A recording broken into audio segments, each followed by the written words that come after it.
السلام عليكم ورحمة الله وبركاته. دلوقتي انا طلعت عند الارنبة الطيوبة وعيالها هم اللي هي لسه والدة اول امبارح اهي. هي مستخبية مننا اهي. تعالي برا اهي. طبعا انا عايزة احط لها حاجة في المية علشان خاطر تعرف ترضع عيالها، يبقى لبنها كتير كده وتقدر عليهم. فانا هعمل ايه؟ جبت البرشام ده من الصيدلية البشرية، اسمه هيربانا اهو، عشان اللي هو اللي برضو الستات بياخدوه عشان اللبن وهما بيرضعوا. فده احنا هنستخدمه للأرنبة برضو عشان هي تعرف ترضع عيالها كويس اهو. هحط برشامة على ايه؟ على برام المية.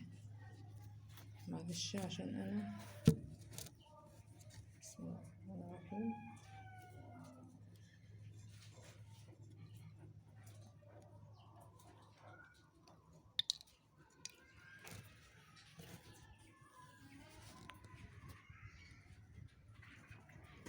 بسم الله الرحمن الرحيم.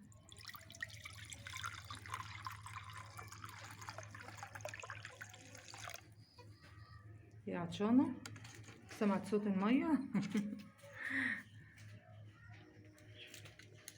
هقلبهولها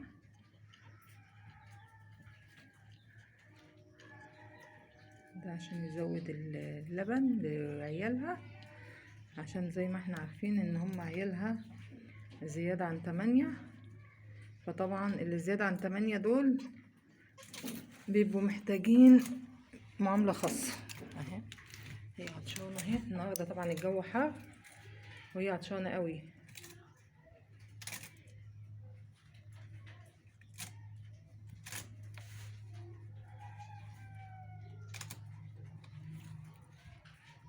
هي مشغولة بالذكر جنبها عمال بيعمل صوت. بس المية هتتكب، هجيبها على جنب كده.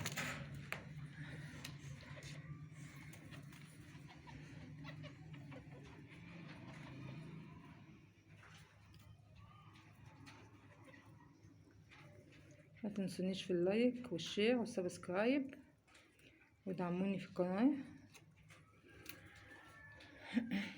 ويا ريت تحطوا لي تعليق كده حلو.